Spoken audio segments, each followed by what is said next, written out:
नमस्कार, आप देख रहे हैं प्लस न्यूज। मैं हूं आपके साथ स्नेहा मनोज। आइए नजर डालते हैं आज के हेडलाइंस पर।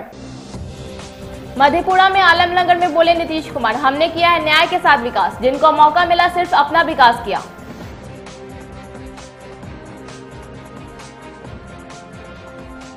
रोजगार के मुद्दे पर सीएम नीतीश कुमार पर एक बार फिर हमलावर हुए तेजस्वी यादव। पूछा सीएम बताए 15 साल में उनकी क्या उपलब्धि रही है।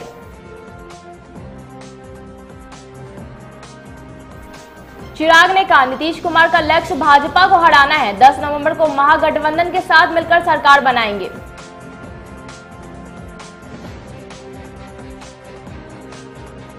और चुनाव आयोग ने मुंगेर घटना के बाद बीरपुर घटना का लिया संज्ञान, भागलपुर कमिश्नर को जांच के दिए आदेश।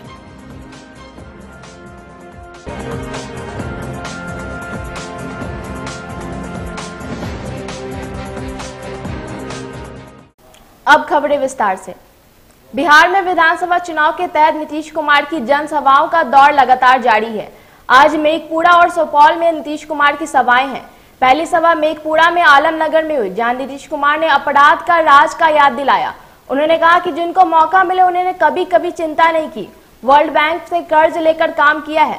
पहले किसी के मन में बाढ़ या किसी आपदा को लेकर मन में कभी विचार नहीं आया, लेकिन हमने एक एक चीज को देखा।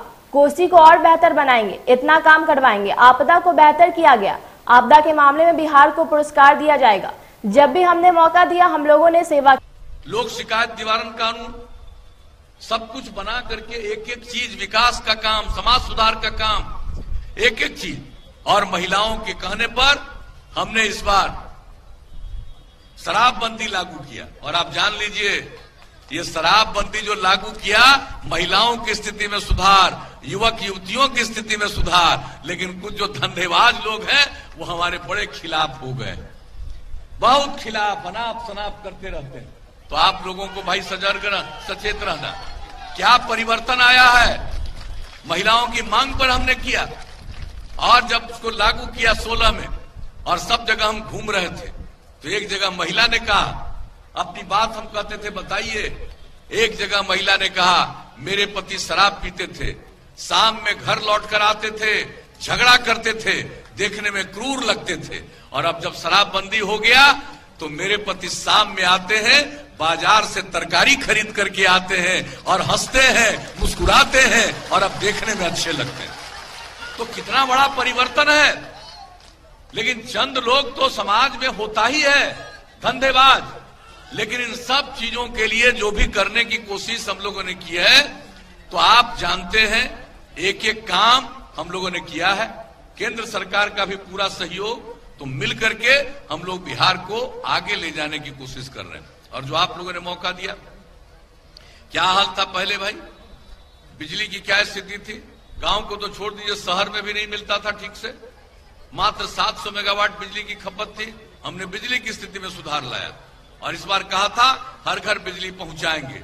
2018 में जो हमारा लक्ष्य था दिसंबर तक, 2 महीना पहले पहुंचा दिया, और अब तो और लोग बिजली ले रहे हैं। अब तो सिंचाई के लिए भी बिजली ले रहे हैं, ये स्थिति। और अब बिजली की खपत बिहार में 6000 मेगावाट है। तो एक एक काम किया। सड़कों का निर्माण, हर घर नल का जल, उसके लिए जो काम चल रहा है तेजी से, पूरे बिहार में 88% ये काम पूरा हो गया, कर चल रहा, और बहुत जल्दी ये काम पूरा होगा। हर घर तक पक्की गली और नाली का निर्माण, ये लगभग पूरा। हर घर शौचालय का काम, ये लगभग पूरा। तो जो हमने कहा, महिलाओं को 35% का आरक्षण सरकारी सेवाओं में, पुलिस बल में, वो कर दिया।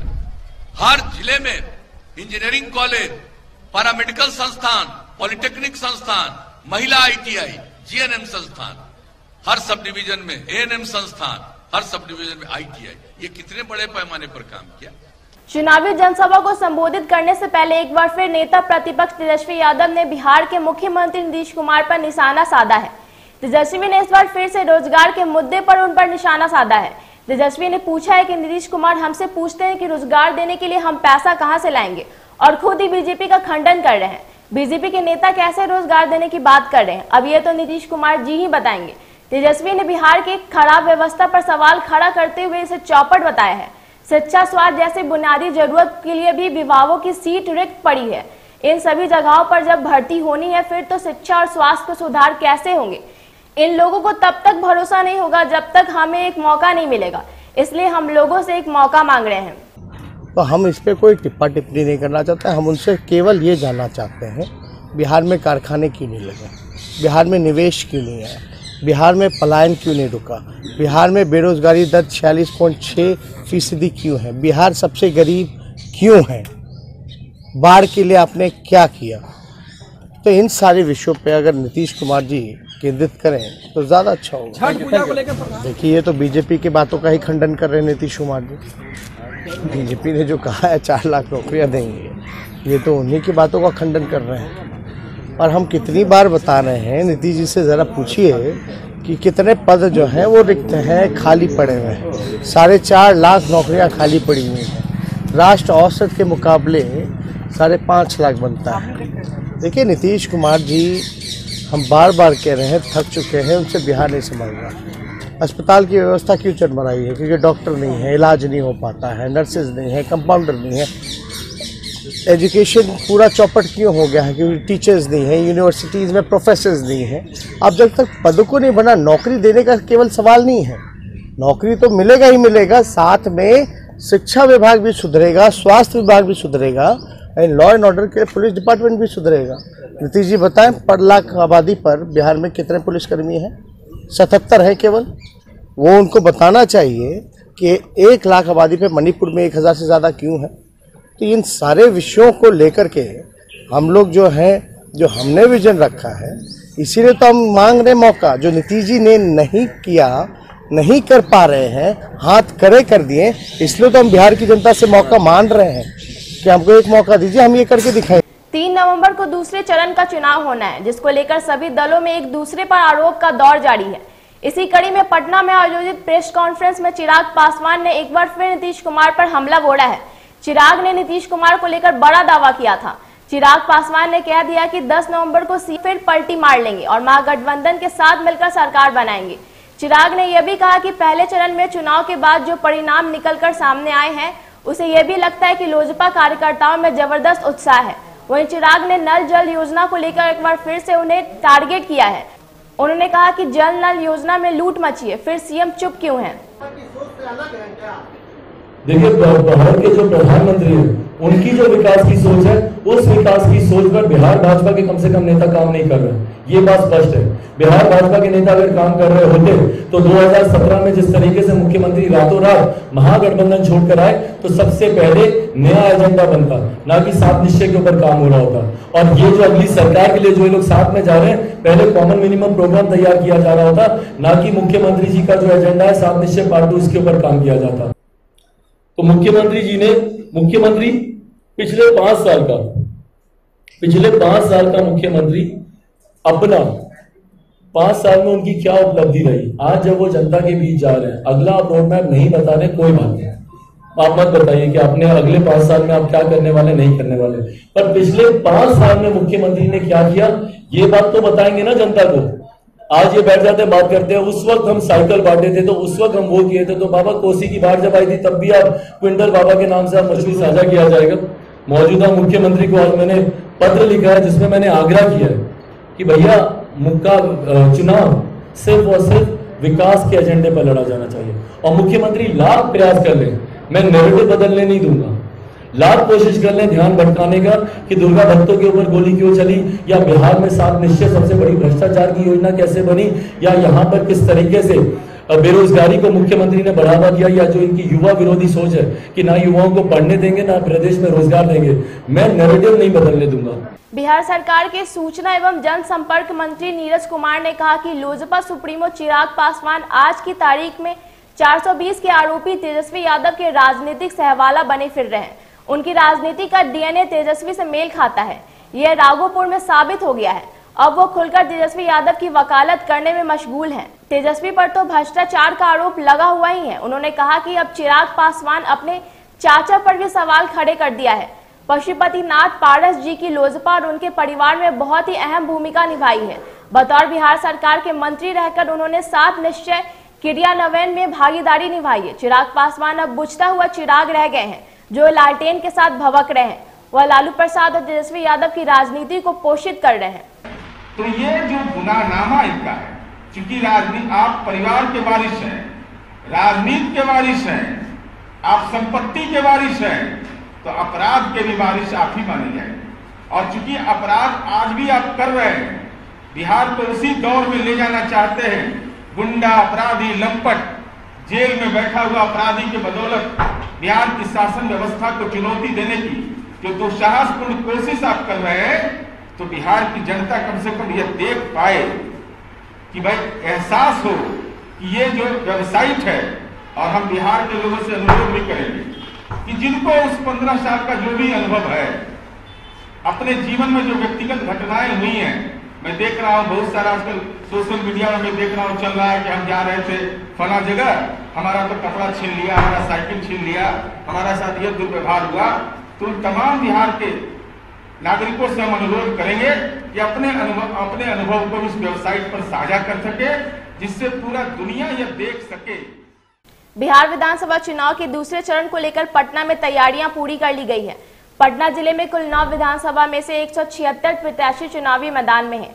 3 नवंबर को होने वाले दूसरे चरण में मतदान को लेकर पटना जिलाधिकारी और पटना एएसपी संयुक्त रूप से बैठक की और चुनावी तैयारियों की जानकारी दी।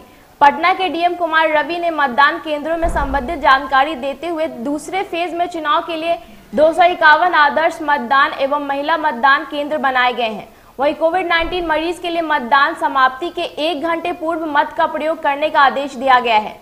जिलाधिकारी ने बताया कि दूसरे चरण के मतदान को लेकर भी मतदान कर्मियों को कोविड-19 संक्रमण के गाइडलाइंस का पालन करने का आदेश दिया गया है। बूथों पर मौजूद मतदान कर्मी और सुरक्षाकर्मी मास्क, हैंड ग्लव्स और फेस शील्ड लगाकर निर्वाचन में काम करने जाएंगे। इसके साथ ही बूथ पर मतदान करने आए मतदाताओं के लिए सोशल डिस्टेंसिंग और कोरोना वायरस से जुड़े गाइडलाइंस का पालन करने का आदेश दिया गया है। दूसरे चरण में पटना जिले के 9 विधानसभा क्षेत्र में चुनाव होना है। उनमें बख्तियारपुर, दिग्घा, बांकीपुर, कुम्हरार, पटना साहिब, फतुहा, दानापुर, मनेर और फुलवाड़ी विधानसभा शामिल। दूसरे चरण में मतदान केंद्रों की कुल संख्या 4830 बताई गई है। 15 साल से डबल इंजन की सरकार को झेलते झेलते बिहार की जनता परेशान हो गई है। अब बिहार की जनता भी चाहती है कि डबल इंजन की सरकार को आराम चाहिए, क्योंकि इनकी बुनियाद झूठ पर टिकी है। ये दोनों जुमला पार्टी है। कौन कितना झूठ बोलेगा और कौन कितनी जल्दी सट्टे के लिए पलटेगा, ये सभी जानते हैं। झूठ और रंग बदलने में ये गिरगिट को भी पीछे छोड़ चुके हैं। ये बात आज पटना साहिब विधानसभा में होने वाले चुनाव के अंतिम दिन कांग्रेस प्रवक्ता डॉक्टर रागिनी नायक और यूथ कांग्रेस प्रवक्ता कुंदन सौरभ ने पटना साहिब कांग्रेस प्रत्याशी के हाथ मजबूत करने के लिए पटना साहिब की जनता से वोट की अपील की। उन्होंने कहा कि हर जगह परिवर्तन की लहर है। तेज रफ्तार तेजस्वी के साथ मूल्य मंत्र के साथ बिहार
एक तरफ जहां कोरोना वायरस के संक्रमण को लेकर पूरा स्वास्थ्य महकमा पिछले कई महीने से सक्रिय है, ऐसे में एक और सांक्रमिक बीमारी एड्स को लेकर स्वास्थ्य विभाग ने उदासीनता सामने आई है।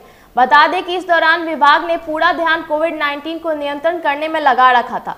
एड्स विभाग के भी अधिकारी और कर्मचारी ने कोरोना को लेकर बनाए गए गैप तथा आइसोलेशन क्वारंटीन सेंटर के पदस्थापना की गई थी। इस कारण एड्स के प्रति उदासीनता देखी गई है। बता दें कि इस दौरान लाखों की संख्या में प्रवासी बिहार लौटे।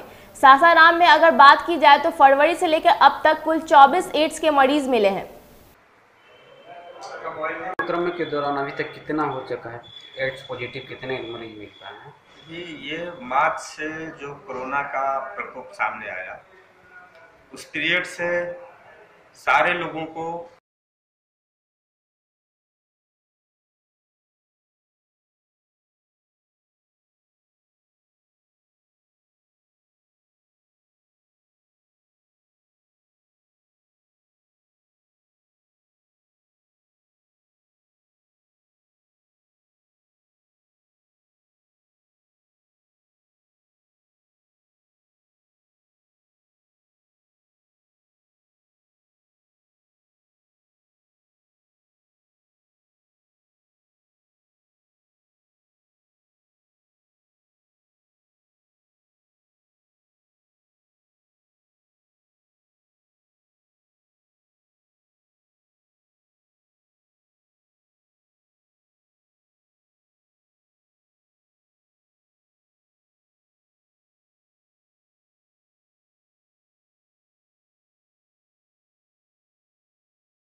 इधर क्राइम की खबर सासाराम से आ रही है, जहां पश्चिम बंगाल के इलम नगर के उत्तर प्रदेश में एक शादी समारोह में भाग लेने जा रहे स्कॉर्पियो सवार परिवार से स्कॉर्पियो गाड़ी समेत सामान लूट लिया गया। इस दौरान स्कॉर्पियो चालक के साथ मारपीट भी की गई। घटना सूरीपुरा थाना क्षेत्र के कल्याणी मोड़ के पास का है।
बीरपुर थाना में इंजीनियर आशुतोष पाठक की पुलिस कर्मियों द्वारा मारपीट कर हत्या के मामले में चुनाव आयोग ने रिपोर्ट मांगी है। आयोग ने भागलपुर प्रतिमंडलीय आयुक्त वंदना किनी घटना की जांच कर अपनी रिपोर्ट 1 सप्ताह के अंदर सौंपने का निर्देश दिया है।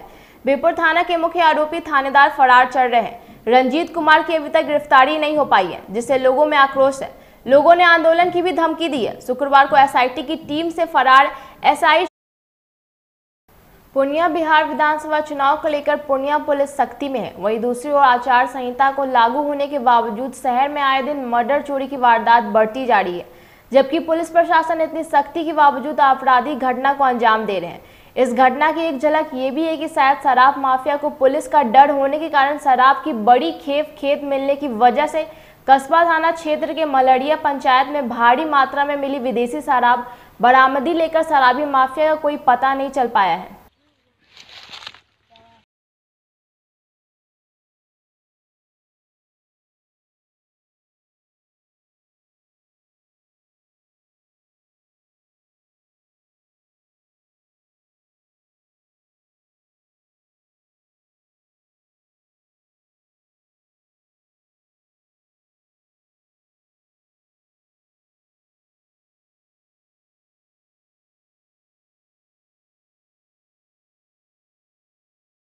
कैट बिहार के अध्यक्ष अशोक कुमार वर्मा ने कहा कि आज पूरे देश में बहुराष्ट्रीय कंपनियों से स्पर्धा में खुदरा व्यापारी परेशान है। उसके ऊपर किसी न किसी रूप में एक के बाद एक समस्याएं आ रही हैं। 1 नवंबर को अनेक प्रकार के बदलाव किए जा रहे हैं, जिसमें सबसे बड़ा बदलाव है कि बैंक में पैसा नगद जमा करने और नगद जमा निकालने पर बैंक कमीशन लेगा। ये अजीबोगरीब फरमान हमारे देश में बैंकों द्वारा लागू किया जा रहा है। अशोक कुमार वर्मा ने अनुरोध किया कि इस निर्णय को बैंक वापस लेने के लिए सरकार बैंकों पर दबाव बनाए। अगर इस प्रकार के बैंक चार्जेस चालू हो सकता है तो कैट आंदोलन की भूमिका के सामने आए और कैट अपने व्यापारियों की खाता भी दूसरे बैंकों में खोलने का अनुरोध कर सकती है। इस मौके पर चेयरमैन कमल कुमार नेपानी, महासचिव डॉक्टर रमेश गांधी समेत कई लोग मौजूद थे। के साथ मनमानी करना शुरू कर दिया है। जो ये 3 ट्रांजैक्शन ऑफिशियली 3 ट्रांजैक्शन के बाद में ये बैंक में रुपया जमा करने और रुपया निकालने के ऊपर में ये शुल्क ले रहे हैं। इसका confederation of all India traders, पूरे बिहार के व्यापारी इसका विरोध कर रहे हैं। और अगर इस बात पर AGM को हम लोग ज्ञापन भी देने जा रहे हैं। अगर AGM इस पर नहीं भी मानेंगे तो हम लोग अपने भी व्यापारियों को प्रेशर दे करके इनके बैंक से अपना उनका खाता निकलवाने का प्रयास करेंगे। रोहतास जिले में मतदान की प्रक्रिया समाप्त होते ही कॉलेज में नामांकन तथा परीक्षा फॉर्म भरने के लिए छात्र छात्राओं की भीड़ बढ़ने लगी है। वीर कुंवर सिंह विश्वविद्यालय के अधीन स्नातक पार्ट ए तथा पार्ट 3 के छात्रों की परीक्षा फॉर्म भरी जा रही है। साथ ही फॉर्म भरने की अंतिम तिथि 12 नवंबर को है। वह स्नातक स्तर के 2019-20 का भी परीक्षा फॉर्म भरा जा रहा है, जिसको लेकर कॉलेज में भीड़ उमड़ रही है। सासाराम के रोहतास में महिला कॉलेज में भी छात्राएं फॉर्म भरती दिखी जा रही हैं। रोहतास जिले में महिला के प्रचार का कहना है कि कोरोना तथा मतदान के कारण छात्रों का स्तर पीछे नहीं किया जा सकता है। कोशिश की जा रही है कि समय से छात्र छात्राओं की पढ़ाई पूरी हो सके। BA पार्ट 1 19-20 सेशन का जो है वो परीक्षा फॉर्म भर रहा है और अभी जो 20-21 BA पार्ट 1 का एडमिशन हो रहा है उसका फॉर्म वेरिफिकेशन हो रहा है। दोनों काम महाविद्यालय में आज से चल रहा है। और इसके साथ ही BA पार्ट 1 का परीक्षा फॉर्म भरने की तिथि 12 नवंबर है और साथ ही BA पार्ट 3 में भी परीक्षा फॉर्म भरने की तिथि 12 नवंबर अभी तक विश्वविद्यालय ने निश्चित किया है। रोहतास जिला में पपीता की खेती तथा उसके संवर्धन को लेकर जिला उद्यान विभाग प्रयत्नशील है, जिसके तहत रोहतास जिले के 10 हेक्टेयर भूमि में इस बार पपीता का खेती किए जाने की तैयारी की गई है। इसके तहत 50% सब्सिडी के साथ किसानों को पपीता के पौधे उपलब्ध कराए जा रहे हैं। फिलहाल जिले में 25,000 नए पौधे लगवाने का लक्ष्य पर उद्यान विभाग काम कर रही है। 9,000 रुपए प्रति हेक्टेयर की लागत में 45,000 की सब्सिडी दी जा रही है। उद्यान विभाग किसानों के खेती तक पपीता के पौधे पहुंचा रही है, वहीं उसके रख रखाव को लेकर भी किसानों को सहायता की जा रही है। उद्यान विभाग के सहायक निर्देशक अभय कुमार मंडल ने बताया कि इसके लिए किसानों को जागरूक भी किया जा रहा है।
खबर सासाराम से है, जहां नगर थाना क्षेत्र के नूरगंज में पारिवारिक विवाद में एक युवक को चाकू से हमला कर घायल कर दिया।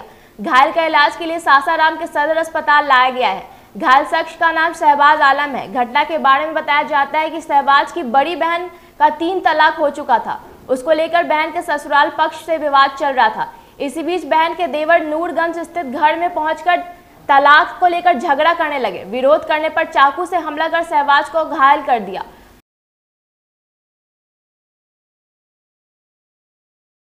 माता टालने के भक्ता टालने में खुलने के अब तलाक दी से टीम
आज के बुलेटिन में इतना ही। आप देखते रहिए प्लस न्यूज। नमस्कार।